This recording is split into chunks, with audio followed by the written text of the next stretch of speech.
चलो, last lecture में अपन ने किया था सिग्निफिकेंट फिगर्स क्या होते हैं, और अब न्यू लेक्चर है तुम्हारा। इस लेक्चर में अपन सीखेंगे कि मोल खुद होता क्या है, व्हाट इज वन मोल, और मोलर मास क्या होते हैं, और मोलर मास की कैलकुलेशंस कैसे की जाती है किसी भी मॉलिक्यूल, किसी भी कंपाउंड, किसी भी एटम के लिए, और कितने पार्टिकल्स की क्वांटिटी को अपन बोलते हैं one mole. Actually one mole होता क्या है, और इसके नेक्स्ट लेक्चर जो सबसे इंपॉर्टेंट लेक्चर है तुम्हारा, इसके नेक्स्ट लेक्चर में अपन सीखेंगे calculation related to mole concept, कि मोल से वॉल्यूम कैसे जानना है, मोल से ग्राम कैसे जानना है, मोल से नंबर ऑफ पार्टिकल कैसे जानना है, और वाइस वर्सा, कि अपन को वापस इन तीनों क्वांटिटी से मोल पे कैसे आना है, या किसी और क्वांटिटी से किसी और क्वांटिटी में कैसे जाना है। चलो स्टार्ट करते हैं पहला लेक्चर अपना मोल कॉन्सेप्ट का। सबसे पहला क्वेश्चन कि हाँ, सबसे पहले तो अपन कॉपी और पेन साथ में रखे, और पहला क्वेश्चन है तुम्हारे पास, एटम क्या होता है। एक्चुअली एटम को अपन क्या मानते हैं, बेसिक नॉलेज है, 9th क्लास वाला वापस लेके आ रहे हैं अपन, कि एटम को अपन मानते क्या है, कि एटम होता क्या है एक्चुअली। जैसे ये पिक्चर से तुमको क्या लगता है कि एटम क्या होता है हमारा अपने पास। इस पिक्चर को देखो, ये सेकंड वाली पिक्चर है तुम्हारे पास, और फर्स्ट वाली पिक्चर है। देखो, फर्स्ट वाली ग्राफिकल पिक्चर है, और सेकंड वाली पिक्चर थोड़ा ईजियर है वे समझने के लिए कि एटम क्या होता है। इस एटम को देखो क्या होता है। तो एटम के अंदर तुम देख सकते हो 3 मेन कंपोनेंट है जिससे कोई भी एटम बनता है, चाहे छोटा हाइड्रोजन एटम हो, चाहे बड़े बड़े गोल्ड प्लेटिनम जितने भी एटम्स हो। एटम के अंदर मेनली 3 कंपोनेंट्स है। एक ये येलो कलर के तुमको दिख रहे हैं, जो बाहर की सेल्स में रिवॉल्व कर रहे होते हैं, घूम रहे होते हैं, या अलग अलग शेप्स बना रहे होते हैं, इनको क्या बोलते हैं, नेगेटिव चार्ज वालों को इलेक्ट्रॉन्स। और एटम के अंदर एक छोटा सा पार्ट होता है जिसको बोलते हैं न्यूक्लियस। उस न्यूक्लियस के अंदर 2 तरह के पार्टिकल्स होते हैं, एक अपना पॉजिटिव चार्ज जिसको बोलते हैं प्रोटॉन्स, और एक न्यूट्रल चार्ज जिसको बोलते हैं न्यूट्रॉन्स, और दोनों को मिला के एक साथ बोलते हैं न्यूक्लियॉन्स। ये वर्ड याद रखना, दोनों को मिला के एक साथ में क्या बोलते हैं, न्यूक्लियॉन्स। न्यूक्लियॉन्स कौन है, न्यूक्लियॉन्स वो पार्टिकल्स जो न्यूक्लियस के अंदर रहते हैं, which are protons and neutrons. ठीक है, तो इस पिक्चर में अपन को क्लियर दिख रहा है, इलेक्ट्रॉन ये रहे, प्रोटॉन ये रहे, न्यूट्रॉन्स ये रहे, और न्यूक्लियस अपने पास क्या है, ऐसा सेंटर जिसके अंदर न्यूट्रॉन और प्रोटॉन साथ मिले है ना। नेक्स्ट, अब इस लेक्चर में देख लो साथ साथ कि प्रोटॉन्स क्या होते हैं, इलेक्ट्रॉन्स क्या होते हैं, न्यूक्लियॉन्स क्या होते हैं। प्रोटॉन सबसे पहले जिसके पॉजिटिव चार्ज होते हैं, इसको डिस्कवर किसने किया था, रदरफोर्ड ने। इलेक्ट्रॉन्स क्या होते हैं, सबसे लाइटेस्ट सब एटॉमिक पार्टिकल्स होते हैं अपने पास इलेक्ट्रॉन्स। अब लाइटेस्ट यहाँ पे क्यों लिखा है, इसलिए ये पीपीटी में क्यों शामिल किया है।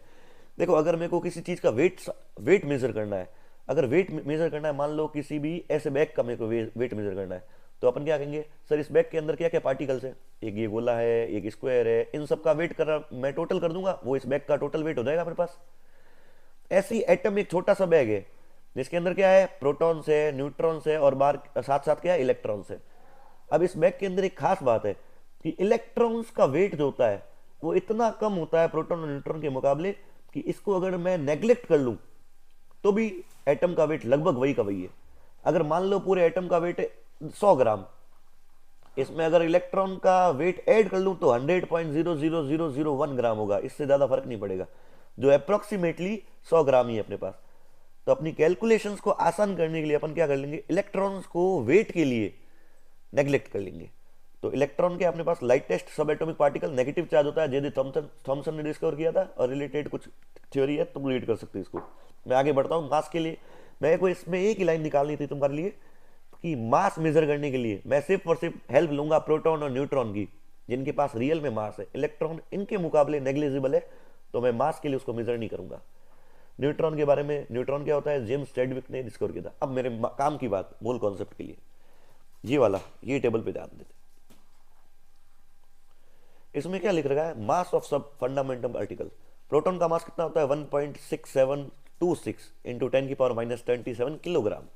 अच्छा, इसको ग्राम में कन्वर्ट कर सकते हैं अपन, वेरी गुड। 1 किलोग्राम में होते हैं अपने पास कितने, 1000 ग्राम, तो इसमें ग्राम में कितना होगा, 1.67 इंटू 10⁻⁻24 ग्राम, वेरी गुड। ये अपने पास ग्राम में होता है वेट किसका, एक प्रोटॉन का, जो कि नियरली किसका है, देखो सेम टू सेम, लगभग लगभग वेट में कोई फर्क नहीं है न्यूट्रॉन और प्रोटॉन के बीच में। एक प्रोटॉन और एक न्यूट्रॉन का वेट लगभग लगभग वही होता है, 1.67 इंटू 10⁻⁻24 ग्राम। तो कुल मिला के क्या मैं ऐसा लिख सकता हूं, एक न्यूक्लियॉन का वेट, न्यूक्लियॉन क्या था बताओ, वेरी गुड, न्यूक्लियॉन था न्यूक्लियस के अंदर वाली पार्टिकल, चाहे वो प्रोटॉन चाहे वो न्यूट्रॉन हो, और दोनों का वेट सिमिलर है, तो एक न्यूक्लियॉन का वेट क्या हो जाएगा, 1.67 इंटू 10⁻⁻24 ग्राम। और इसके मुकाबले देखो इलेक्ट्रॉन का वेट कितना है, इससे 10,000 गुना कम, लगभग 1846 टाइम्स कम होता है एक्चुअल में। तो इसको अपन नेग्लेक्ट करेंगे हमेशा वेट के लिए। तो यहाँ पे अपने पास वेट के लिए अपने पास क्या है, प्रोटॉन और न्यूट्रॉन का वेट सिमिलर होता है सर, जिसको एक न्यूक्लियन का वेट बोलूंगा, और एक न्यूक्लियन का वेट होता है 1.67 इंटू 10⁻24 ग्राम। ठीक है, नेक्स्ट स्लाइड। अब पहला नेक्स्ट क्वेश्चन है तुम्हारे लिए कि जो एटम्स होते हैं अपने पास, डिफरेंट डिफरेंट एटम्स होते हैं, हाइड्रोजन, अच्छा एक मिस कर ली मैंने चीज, इसको कंटिन्यू करते हैं। ये जो लिखा था 1.67 इंटू 10⁻24 ग्राम, इसी को अभी वाली यूनिट में अपन बोलते हैं 1 AMU। 1 AMU क्या होता है, 1 एटॉमिक मास यूनिट, या इसको 1U भी लिखा जाता है। और अगर मैं बात करूं मैं हाइड्रोजन एटम की, तो हाइड्रोजन एटम ऐसा गोला है या ऐसा बैग है जिसमें ओनली एंड ओनली 1 प्रोटॉन है। ठीक है, तो अगर मेरे को पूछे कि इसका वेट यूनिफाइड मास में कितना है, AMU में कितना है, तो अपन कहेंगे सर इसमें अंदर एक ही प्रोटॉन है और एक प्रोटॉन का वेट 1U होता है। तो टोटल हाइड्रोजन एटम का वेट हो जाएगा 1U ओनली। इसको मैं बाद में यूज करूंगा इसलिए अभी सिखा रहा हूं। इसी तरह अगर मैं को बोलूं कार्बन एटम का वेट कितना होता है U में, तो कार्बन में 6 प्रोटॉन होते हैं और 6 न्यूट्रॉन होते हैं। एक ऐसा बैग है जिसमें 6 प्रोटॉन 6 न्यूट्रॉन है। तो ओवरऑल मैं इसको ऐसा लिख दूं 12 न्यूक्लियॉन्स है, 12 न्यूक्लियॉन्स है। और एक न्यूक्लियन का वेट कितना होता है 1U, 12 न्यूक्लियन का वेट कितना हो जाएगा 12U। जिसको ग्राम में कन्वर्ट करना है तो सर कैसे करेंगे, 1U का वेट ये रहा 1.67 इंटू 10⁻24 ग्राम, 12 से मल्टीप्लाई कर लो तो 12U हो जाएगा। तो 12U इक्वल टू हो जाएगा 12 इंटू 1.67 इंटू 10⁻24 ग्राम में। अब आगे बढ़ते हैं। अब तुम्हारे लिए ये क्वेश्चन था अपने पास कि एटम्स जो होते हैं इनमें सिमिलरिटी क्या है, कि carbon, hydrogen, oxygen, nitrogen, gold, platinum, जितने भी एटम्स है दुनिया में, वेरी गुड, इनके लिए सिमिलरिटी क्या है अपने पास, कि सारे के सारे एटम्स में एक ही सिमिलरिटी है कि वो सब के सब कॉमन पार्टिकल से बने हैं, चाहे प्रोटॉन हो, चाहे इलेक्ट्रॉन हो, चाहे न्यूट्रॉन्स हो। सभी एटम्स में 3 पार्टिकल ही है, इलेक्ट्रॉन, प्रोटॉन और न्यूट्रॉन, चाहे कार्बन, नाइट्रोजन, ऑक्सीजन, हाइड्रोजन, कोई भी एटम ले लो अपने पास। तो ये रीड करो, the similarity is that all atoms are made of subatomic particle which are proton, neutron and electrons. Proton neutron को साथ में मिलाकर क्या बोलते हैं, न्यूक्लियॉन्स। ओके, इस डायग्राम से तुम क्लियर हो सकते हो यहां पर।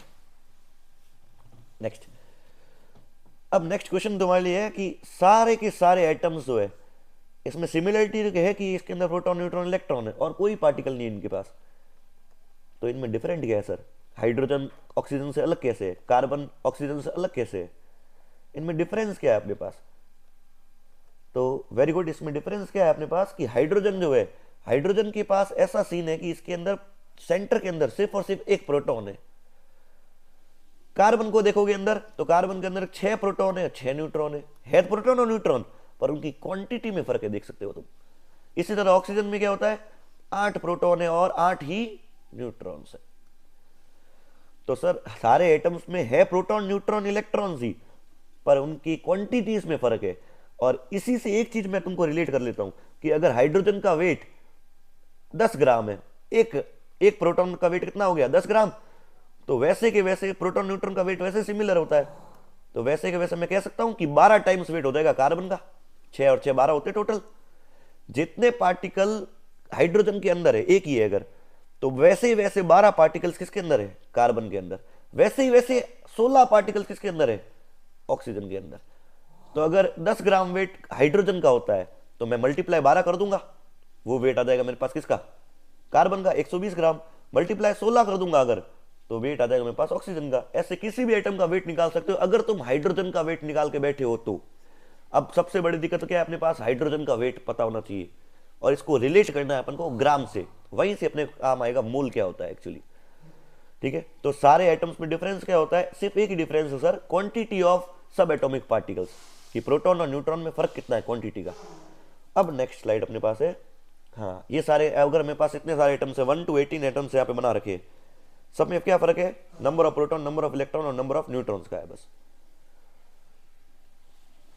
हाँ, अब सबसे बड़ा क्वेश्चन इस लेक्चर का, हाउ मच इज 1 मोल। मोल ऐसा यूनिट भी है अपने पास, किसी भी क्वांटिटी को मेजर करने के लिए ऐसा यूनिट अपने पास होती है, वो मोल है। अब मोल कितना बड़ा है एक्चुअली, मोल को मैं कितनी क्वांटिटी मानूं। तो इसके लिए मेरे को कुछ क्वेश्चंस के आंसर दो। सबसे पहले आंसर दो, ये क्या लिखा है बताओ। Very good. इसको क्या बोलते हैं सर? 100 बोलते हैं। सिंपल है, बचपन से सीख के आ रहे हैं। 100 है। ये क्या है? वैसे ही 1000 है सर। देखते ही समझ में आता है ये 100 है, ये 1000 है, ये क्या है 1 लाख है, ये क्या है 1 करोड़ है सर। इतना समझ में आता है। तो इसी तरह ही ये बचपन से सीखी हुई यूनिट है। अब 11th क्लास से तुमको सीखना होता है हमेशा 1 मोल कितना होता है। जैसे 100 सुनते ही 100 दिमाग में आ जाता है, 200 सुनते ही क्या कर दोगे? 2 से मल्टीप्लाई, तो और 300 3 से मल्टीप्लाई। वैसे ही 1 मोल अब सीख लो और 1 मोल को याद कर लो। 1 मोल क्वांटिटी कितनी होती है सर? 6.022 मल्टीप्लाइड बाय 10 की पावर 23। अभी सर कितना बड़ा होता है? तो यहां पे 6022 के बाद तुमको 20 जीरो और लगाने हैं। इतना बड़ा नंबर होता है 1 मोल। इतना बड़ा नंबर क्यों लाए सर? इतना बड़ा नंबर क्यों लाए? क्योंकि एटम्स के अंदर जो न्यूक्लियस के अंदर पार्टिकल्स है, प्रोटॉन न्यूट्रॉन या एटम की खुद की साइज है, इतनी ज्यादा छोटी होती है कि उसके लिए इतना बड़ा नंबर आए तब जाके अपन कह सकते हैं कि 1 ग्राम 2 ग्राम का वेट आया है लगभग। उससे कम में करोड़ों लाखों की बात करेंगे, अगर मोल करोड़ों लाखों एटम्स की बात करेंगे तो वो तो दिखेंगे भी नहीं, विजिबल भी नहीं होंगे अभी तक अपने को। इसलिए इतना बड़ा क्वांटिटी लाए। अभी क्वांटिटी आई कहां से और कौन लाया है उसके लिए आगे बात करते हैं अपन। तो अभी तक इस स्लाइड के अंदर ये क्लियर हो जाना चाहिए अपने पास कि 1 मोल होता कितना है सर। अगर मैं बोलूं 100 तो तुम बोलते 100, और मैं बोलूं 1 मोल कितना होता है तो 6.022 इंटू 10 की पावर 23 होता है सर। इतना होता है। एक क्वांटिटी एक अपन को याद कर लेनी है सिंपली। अभी आया कहां से, कैसे आया, वो अगली स्लाइड में बात करते हैं। तो कितना होता है 1 मोल अपने पास? 6.022 इंटू 10 की पावर 23। और ये तुम देख सकते हो यहाँ किसकी पिक्चर बन रखी है? हाँ, ये एवोकाडो है। एवोकाडो फ्रूट होता है अपने पास। एवोकाडो कहाँ से लाए सर? इसको रिलेट करते हैं यहाँ से। हाँ, इसको अगर एग्जैक्ट नंबर में बात करो तो ये एग्जैक्ट नंबर है अपने पास 602214076 और पीछे zeros. The number of atoms, molecules और ions in 1 mole of substance. अगर मैं बात करूं 1 मोल किसी भी स्टूडेंट का नंबर, तो 1 मोल मतलब इतने सारे स्टूडेंट इकट्ठे होने चाहिए। 1 मोल पेन मतलब इतने पेन इकट्ठे होने चाहिए। 100 पेन समझ में आता है, 1000 पेन समझ में आता है। 1 मोल पेन मतलब इतने पेन। ये इतने पेन है जो दुनिया में आज तक बने भी नहीं होंगे, और अगले 10,000 साल तक भी इतने नहीं बन पाएंगे, उससे भी ज्यादा साल लग जाएंगे। इतना बड़ा नंबर है ये। और ये किसका फोटो लगा रखा है सर? ये है अमीडियो एवोगाड्रो, जिनका पूरा नाम ये है, लोरेंजो रोमानो अमीडियो कार्लो एवोगाड्रो। जितना बड़ा नाम है उतनी बड़ी क्वांटिटी इसने डिस्कवरी की थी। एवोगाड्रो नंबर इसी को बोलते हैं, और इसको रिप्रेजेंट किया जाता है Na से। एवोगाड्रो नंबर 1 मोल को ही बोलते हैं, रिप्रेजेंट किया जाता है Na से। आगे बढ़ते हैं सर। हाँ, ये होता है 1 मोल 6.022 इंटू 10 की पावर 23। और वही सर, ये नॉर्मल नंबर क्यों नहीं लाया आप? जैसे 1000 तो सीधा ले आए 1000, 10,000 बोले तो 4 जीरो लगा दिए, 100,000 बोले तो पीछे 5 जीरो लगा दिए, मिलियन मिलियन ट्रिलियन में सीधा है 1 के पीछे जीरो लगा दिए बहुत सारे। तो इसमें भी क्या करते, 10 के पीछे 23 जीरो लगा देते। ये 6.022 आगे कहां से ला रहे हो? अजीब सा नंबर। और एवोगाड्रो ने ऐसा ही नंबर क्यों लाया? कुछ और 5 2 3 ऐसा कुछ नंबर नहीं लाया, यही नंबर क्यों लेके आए वो? तो इसके लिए अपन को आगे कैलकुलेशन समझनी कि 1 मोल आया कहां से। 1 मोल की कैलकुलेशन समझने के लिए अपन आते हैं एटम पे वापस। तो अपन अगर मेरे को काउंट करने की 1 ग्राम में कितने एटम्स होते हैं टोटली, 1 ग्राम के अंदर कितने एटम्स होते हैं, तो कैसे काउंट करेंगे? इसको समझने के लिए एक क्वेश्चन अपन रिलेट करते हैं। अगर मैं बोलता हूं एक एप्पल का वेट मेरे पास है अगर 50 ग्राम, ठीक है, और मेरे पास टोटल है 1000 ग्राम एप्पल्स के, तो सर मेरे को बता दो कितनी क्वांटिटी होगी एप्पल्स की 1000 ग्राम के अंदर, कैसे निकालोगे? तो सर सिंपल है, इसके लिए अपन हमेशा बचपन से सीख के आ रहे हैं, यूनिटरी मेथड यूज करेंगे। यूनिटरी मेथड क्या बोलता है कि weight of many divided by weight of 1 always give अपन को क्वांटिटी। कि 1000 से अगर 50 का डिवाइड कर दूंगा मैं तो आंसर कितना आता है 20 अपने पास क्या है इसकी क्वांटिटी। तो अगर मेरे को क्वांटिटी निकालनी है हाइड्रोजन एटम की, 1 ग्राम में कितने हाइड्रोजन एटम होंगे? और सर हाइड्रोजन एटम क्यों सेलेक्ट कर रहे हैं? थोड़ी देर पहले बताया था अपन ने पिछली स्लाइड्स के अंदर कि अगर मैं हाइड्रोजन के बारे में सारी कैलकुलेशंस कर लूं तो मल्टीपल होगा उसका कार्बन, और उसका मल्टीपल ऑक्सीजन, उसका मल्टीपल सारे होंगे। इसलिए मैं हाइड्रोजन के बारे में सारी कैलकुलेशंस करूंगा, उसके बाद वो मल्टीप्लाई कर लूंगा, वो टाइम्स हो जाएगा कार्बन के लिए और ऑक्सीजन के लिए। तो कैलकुलेशन शुरू करते हैं एक बार हाइड्रोजन के लिए। सिंपलेस्ट एटम कौन सा अपने पास? हाइड्रोजन। अब मुझे बता दो एक हाइड्रोजन एटम का वेट कितना होगा? और यहां पे तुमको दे रखा है, देखो, एक प्रोटॉन, एक इलेक्ट्रॉन, एक न्यूट्रॉन का वेट कितना होता है। तो सर एक हाइड्रोजन एटम में एक प्रोटॉन और एक न्यूट्रॉन ही होता है, और कुछ होता भी नहीं। न्यूट्रॉन की तो बात ही नहीं करेंगे, एक प्रोटॉन और एक इलेक्ट्रॉन होता है, सॉरी। तो एक इलेक्ट्रॉन का वेट नेग्लिजिबल है, इसको वैसे ही निकाल दो आप, फ्री करो, और बचता क्या है, एक प्रोटॉन। एक प्रोटॉन का वेट कितना होता है 1.67 इंटू 10⁻⁻24 ग्राम में। तो लिख सकता हूं क्या, एक हाइड्रोजन एटम का वेट कितना होगा 1.67 इंटू 10⁻⁻24 ग्राम।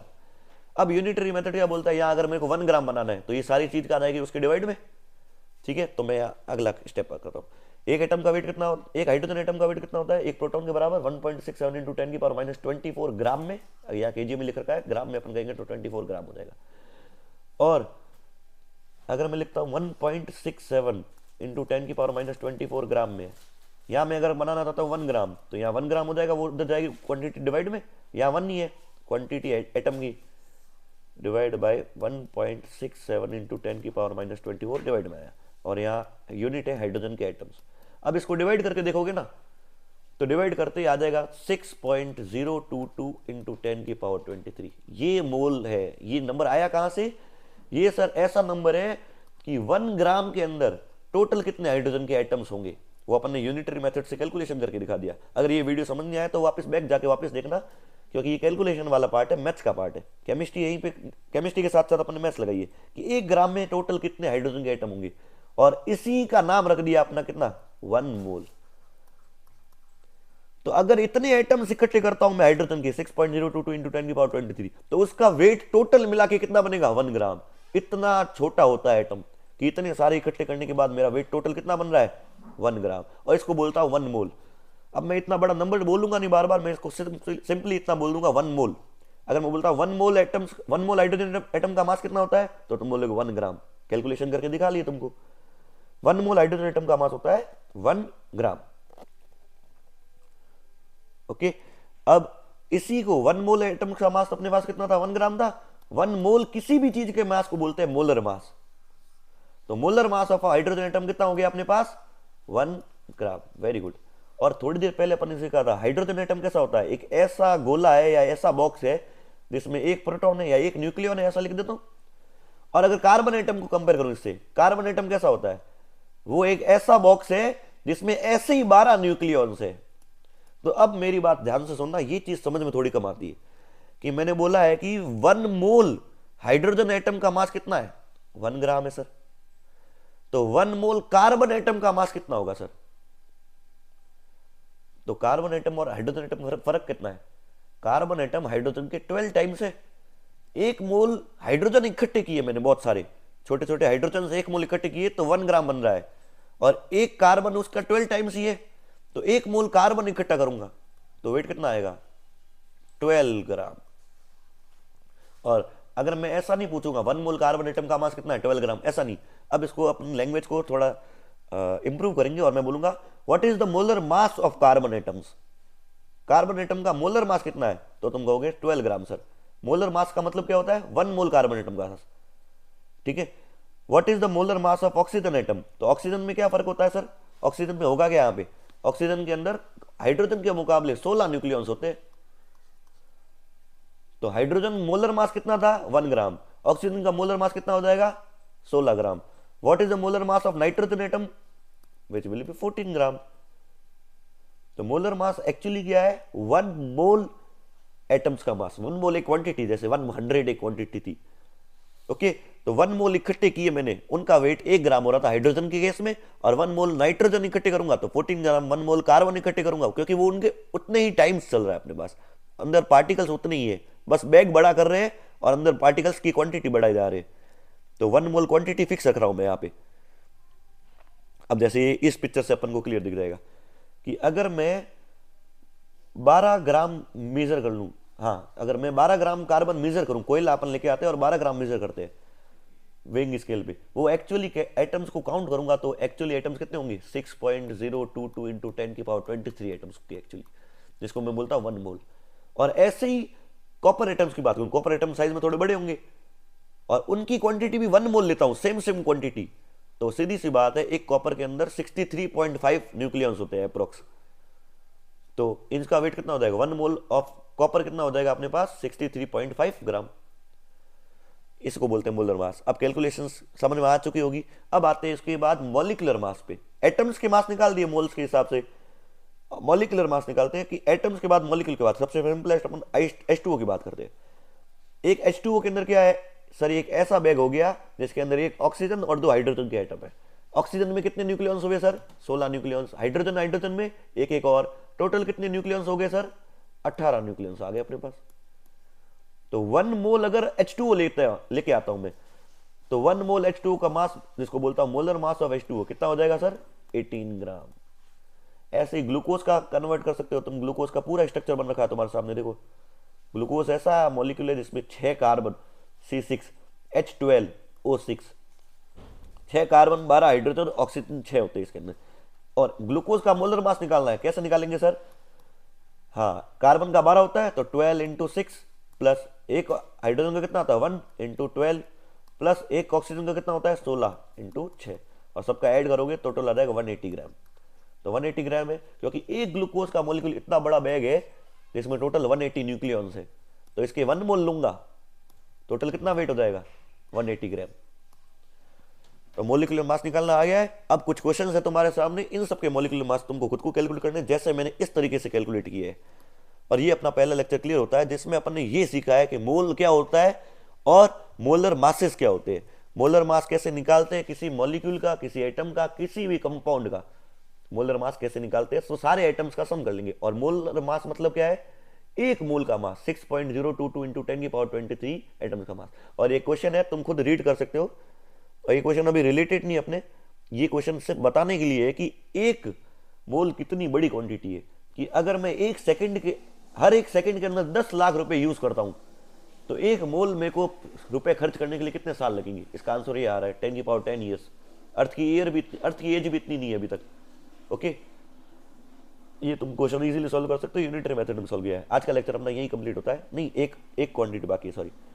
हाँ, अवोगाड्रो ने एक और क्वांटिटी दी है अपने को, कि अवोगाड्रो ने एक शानदार यूनिट बताई थी कि वॉल्यूम की मेजरमेंट के लिए। ये मैं लेक्चर इक्विलिब्रियम वाले में सिखा चुका हूं वैसे, और इसको मैं डायरेक्ट बताऊंगा कि किसी भी गैस का अगर 1 मोल क्वांटिटी लूं और सेम टेम्परेचर प्रेशर पे लाऊं तो उसका वॉल्यूम भी वही का वही होगा। जो वॉल्यूम कितना होता है 1 मोल किसी भी गैस का volume at standard temperature and pressure is equals to होता है 22.4 लीटर। कोई भी गैस ले आऊं 0 डिग्री सेल्सियस पर जो स्टैंडर्ड टेम्परेचर है और 1 atm प्रेशर पर जो स्टैंडर्ड प्रेशर है, जो अपने आसपास ये नॉर्मल है, तो उसमें उस गैस का एक्सपांड होकर वॉल्यूम हमेशा कितना होगा 22.4 लीटर। चाहे गैस हाइड्रोजन हो, चाहे गैस ऑक्सीजन हो, चाहे गैस नाइट्रोजन हो। 1 मोल मास 1 मोल वॉल्यूम ऑफ, या इसको बोलते हैं molar volume of any gas is 22.4 litre. इसको मैं आगे यूज करूंगा इसलिए लिखा है अपने पास कि 1 मोल किसी भी मॉलिक्यूल का वेट निकालने के लिए तुमने कैलकुलेशन सीख लिए। अब 1 मोल वॉल्यूम कितना होता है, मोलर वॉल्यूम जिसको बोलते हैं, तो 22.4 लीटर अपने पास 1 मोलर वॉल्यूम होता है। तो आज का लेक्चर अपने पास यही कंप्लीट होता है।